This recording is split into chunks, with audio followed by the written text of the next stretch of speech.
farmer and four sons. A farmer lives on 1/4 of his farm, the area marked A. He decides to divide the remaining 3/4 of the farm between his four sons.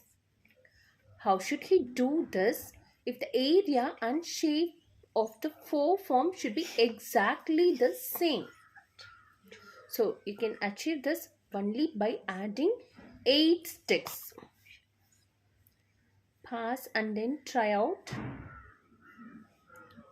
So the area marked A belonged to the farmer, and the remaining 3/4 of the farm he wanted to divide those things between his four sons.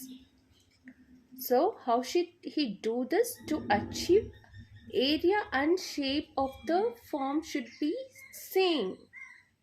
So you can use only 8 sticks. Okay, pass and then try out.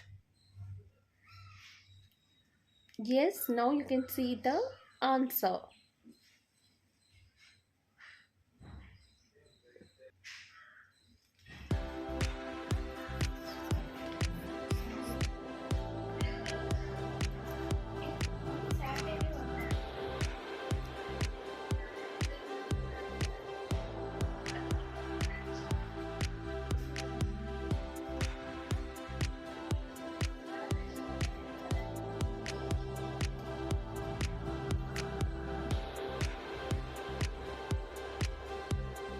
Thank you.